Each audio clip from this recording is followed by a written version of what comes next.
بسم اللہ الرحمن الرحیم۔ سلام ان پر جو سلام کے قابل ہیں۔ محترم دوستوں، کیا آپ اپنے دلوں میں غلط فہمی کو رکھتے ہو یا آپ اپنے گھروں میں غلط فہمی کو پالتے ہو؟ ہمارے اکثر دوست پوچھتے ہیں یہ غلط فہمی سے تمہاری کیا مراد ہوتی ہے؟ تو جواب ہوتا ہے کہ غلط فہمی سے مراد اپنے بچوں کی غلط پرورش کرنا ہے، جو آنے والے وقت میں گھر والوں اور معاشرے کے لیے ناسور بن جاتے ہیں۔ جب ہم 7ویں کلاس میں تھے تو ہمارے ماسٹر صاحب نے ایک واقعہ سنایا۔ وہ فرماتے تھے کہ ایک دفعہ میں ایک جگہ سے گزر رہا تھا تو دیکھا کہ میرے ایک شاگرد کھڑے ہو کر پیشاب کر رہا ہے، تو میں نے سوچا اس کا گھر قریب ہی ہے، جا کر اس کے والد کو کہتا ہوں۔ اور جب میں ان کی گلی میں داخل ہوا تو دیکھا اس کا والد گھر سے نکلا اور باہر آ کر گھوم کر پیشاب کر رہا تھا، تو میں ان سے ملے بغیر ہی واپس آ گیا۔ ہٹلر نے یوں ہی نہیں کہا تھا کہ مجھے تعلیم یافتہ مائیں دو، میں تم کو بہترین قوم دوں گا۔ ایک حکایت ہے، باپ بیٹے سے کہتا ہے، بیٹا تو شادی کرنے سے بار بار انکار کیوں کرتا ہے؟ بیٹا، ابا میں اس قابل نہیں۔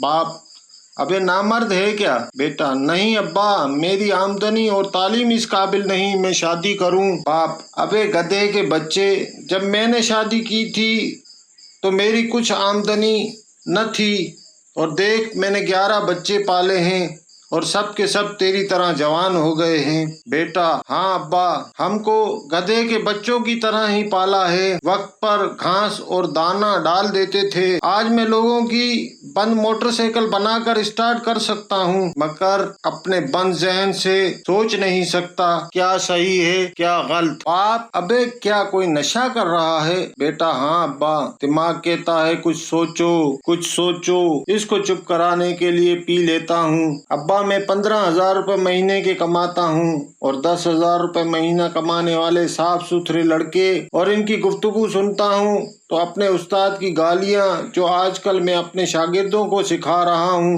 سامنے آ جاتی ہیں۔ ابا، وہ جو تو نے بڑی آپی کی شادی اسلم جواری سے کی، وہ 2 بار آپی کو جوئے کی شرط میں لگا کر ہار گیا، وہ تو ہم بھائیوں نے قرض وغیرہ لے کر آپی کو بچایا، اور چھوٹی آپی کو اس کا شوہر روزانہ منہ پہ مکے مارتا ہے جیسے سالہ باکسنگ سیکھ رہا ہے، اور تو نے گجو بھائی کی جو بیچارہ گالیوں میں میٹرک فیل ہے، اس کے لیے تو PhD بیوی لے آیا، وہ بھی گالیوں میں۔ ابا، کسی دن بغیر نشے کے گھر میں 24 گھنٹے کیا 24 منٹ گزار کر دیکھ لے، سارا محلہ ہم سے بیزار ہے۔ ہمارے برابر کے محلے میں گھر 15 سے 20 لاکھ میں بکتے ہیں، اور ہمارے محلے میں ہماری شہرت کی وجہ سے گھر کوئی بیچنا چاہے تو بکتا نہیں، اگر بکتا ہے تو 5 لاکھ میں۔ باپ، ابے جلتے ہیں محلے والے سالے ہم سے۔ اللہ کے کرم سے 9 لڑکے اور 2 بیٹیاں جو ہیں، محلہ گھوم کر دیکھ لے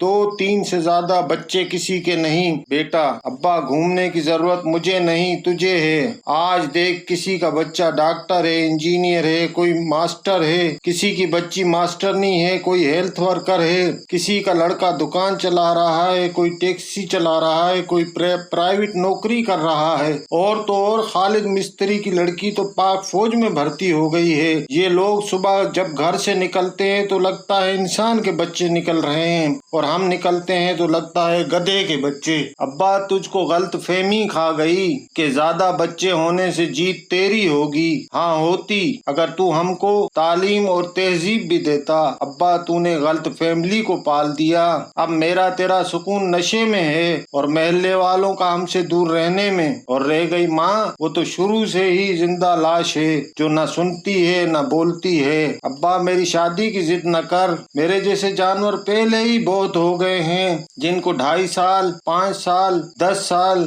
کی بچیاں نظر نہیں آتی۔ گدھے بھی عمر دیکھتے ہیں، کتے بلے بھی عمر دیکھتے ہیں، یہ تو جانوروں سے ہٹ کر کوئی اور چیز پیدا ہو گئی ہے۔ ابا، میں نے نشے سے شادی کر لی ہے اور رات کو دبا کے پی لیتا ہوں، صبح تیری گالی سے آنکھ کھلتی ہے۔ ابے گدھے کے بچے، اب اٹھ بھی جا، سوچئے گا ضرور گہرائی سے آپ کون سی غلط فہمی کو پال رہے ہیں جو معاشرے کو غلط فہمی تو نہیں دے رہی۔ اللہ ہماری رہنمائی فرمائے، آمین۔